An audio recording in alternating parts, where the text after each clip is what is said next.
Hey y'all, welcome back to Conversations Through Confessions. I hope y'all are doing good this week. I hope y'all had a happy Easter for those of you that do celebrate.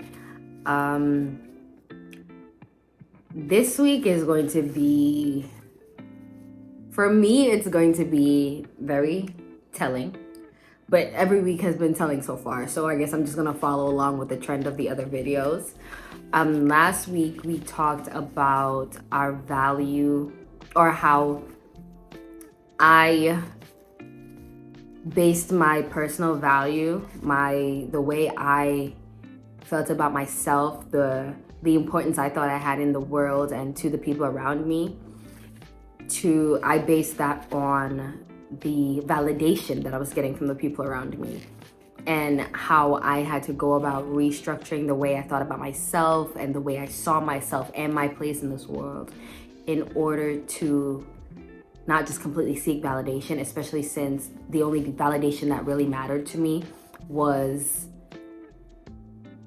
that of my parents, which I never thought I got enough of. So that video, I got some people that messaged me about it, and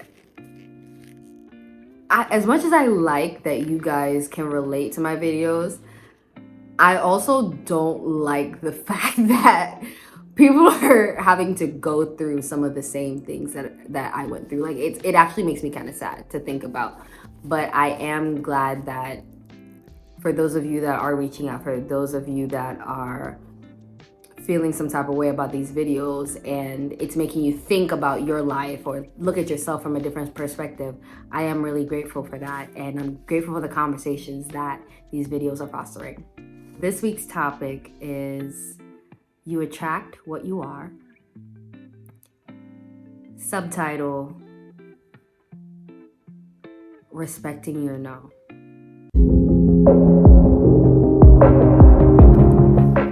I was at a wonderful panel discussion a few weeks ago. It was actually a podcast taping, but it was panel style.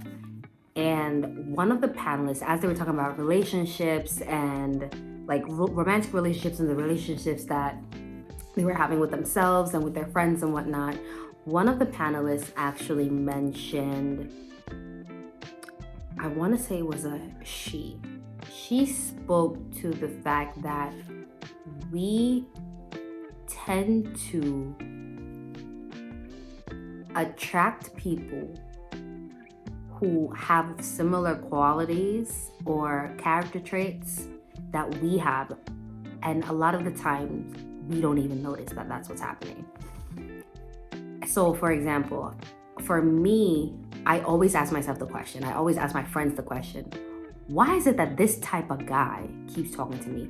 And this type of guy being, in most recent times, guys have been approaching me, and I would say I'll turn them down in the sense that I'd say, no, I have a boyfriend. No, I'm not interested in dating right now. No, I am not interested in what you're offering to me. This is what I want, but you're giving me the opposite, like that type of stuff.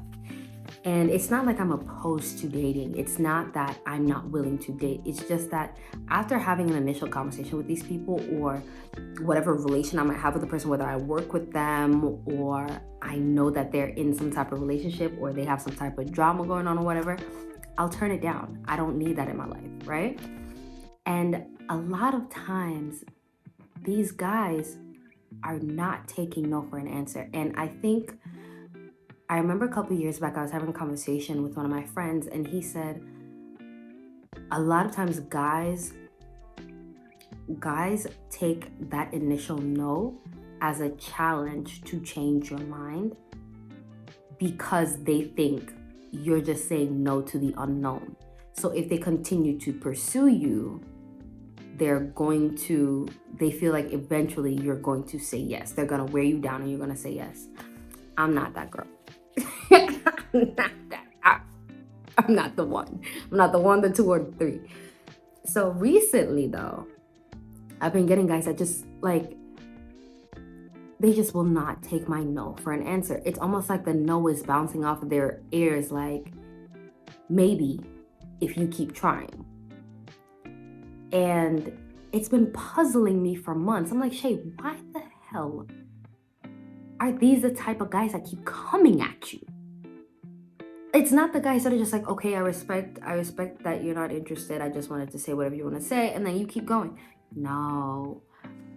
And when she said that, when the panelist said that in the middle of the podcast, I don't know what she said after that, because the room went silent to me. And it hit me and I was like, holy crap. And my brain immediately posed a question. Why are you attracting guys that never respect your no? And I thought about it real quick and I was like, Shay, well, you don't respect your no. Let me explain. So I mentioned in my first video, in the last video actually, how much of a people pleaser I'd become, especially in my adult life. And so I always had this fear of hurting people's feelings. I didn't want to make people uncomfortable, especially if they were asking me for a favor. And I would overextend myself in the craziest way. Like, even if I knew it was beyond my capabilities, I was still going to say yes. Or if I did say no, my no wasn't a sentence. My no had a question mark at the end of it, not a period. Or my no would have a comma, right? And after it hit me at the podcast, I was like, shit, Shay, you actually do not really stand on your no. I don't think you've ever really stood on your no. You say it even straight-faced, but you always, well, not always, but you often go against your no. You contradict your no in order to appease that person that you had to say no to, or that thing that you had to say no to. And in sitting in that, like, it bothered me the entire car ride home, because I'm like, damn, you really don't respect your own no. I could say, something as simple as, I'll go in the supermarket and I'll see chocolate chip cookies on sale. I'm a stickler I love chocolate chip cookies. It's a problem. And I'll know that I'm on a particular diet that doesn't allow me to have like processed foods and that kind of stuff. And I'll keep in mind, in being on that diet, that's me already saying no to the junk food. That's me saying no to the processed food. That's me saying no to that type of food, period. I get into the supermarket, and because it's on sale or because I've been doing well on my diet, I somehow manage to go against my no and still go get those cookies. Now, this is not to say that I can't compromise and say, okay, as a reward for whatever, you can have this, right? There's a difference, because realistically speaking, if I say that I'm not gonna eat processed foods or processed sugars or whatever for a month, and I've done well for 2 weeks or a week, I'm still going against my no, because I said no to processed foods for a month. That was my hard no. That was my no, period. But because after those 2 weeks I was doing so well and I was so proud of myself, I dropped the period, put a comma, and now there's some leeway. So now I can say no, but I've been doing so well, let's get them anyway, or let's keep them for when that month is over, knowing full well when I walk up in this house. Matter of fact, when I get in the car, I'm ripping that bad boy open and I'm eating at least 2 cookies on the way home. And in sitting in, and that's a silly example, but it's an example nonetheless. And if I want to take it further, I can say I can go to as far as me telling my friends I don't drink. Realistically, yes, I drink. I'll take an alcoholic drink every now and again. I by no means just sit there and take drink after drink. I'm realizing I genuinely do not like the taste of liquor anymore. Genuinely do not like the taste of liquor anymore. Anything alcoholic, not even wine. I don't really like the taste of it. But I'll go hang out with friends and I know they all drink. There's alcohol in front of me. And I might start the night out saying, no, I'm not drinking any liquor. I'm not taking any shots, none of it. But because it either makes them uncomfortable or they egg me on, like, no, just like one drink, come on, like, just celebrate with us, whatever. I go against my no. Therefore, I go against myself to appease them, knowing full well I don't even want the alcohol. Regardless of the situation, I don't even want it. And I'm not gonna sit here and act like I'm at a point where I completely respect my own no. I'm not. I'm still working on it because I feel like there's a thin line between disrespecting your no, there's a thin line between disrespecting your no and giving yourself room to change your mind if the outcome could help you, right? And so where I sit right now, I'm still trying to figure out how to hop on either side of that line without contradicting myself. So how do I say no at one stop, but then change that no to a yes or a maybe later on without seeming like I'm backpedaling or I was peer pressured into doing so? And so it's been interesting trying to unravel that and actually like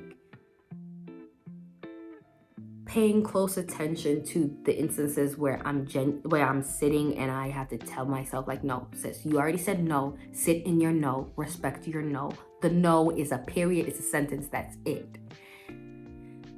I've been having a little trouble with that, but so far it's been working out well. I've been trying it. I've been easing it into things at work. I've been easing it into things in my personal life. I've even tried it with guys, the people that I usually am actually sometimes scared to say no to, and that's another video. And so far, so good. I was never comfortable with whatever reason made me go back on my no in the first place. So whether it's no to guys I'm not interested in, it's a no. I don't feel like I owe you an explanation. I'm not gonna pretend that I have a boyfriend anymore. I'm just gonna tell you, no, I'm not interested. If you ask me to do something for you that's going to inconvenience me and I know that I am just not capable of doing it, the answer is going to be no.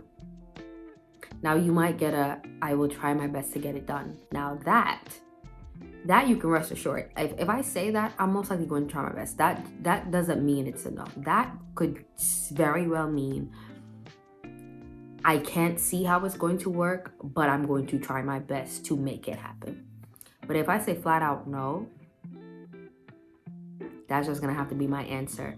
And I'm gonna have to make sure that first no, whatever made me say no in the first place, I'm gonna have to make a conscious effort to make sure that registers in my own head so that I live by that no.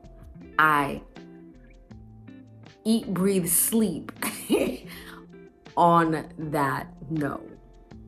It's not that I don't care about your feelings or how my no affected you. I just care how it's gonna affect me more. Thank you for watching.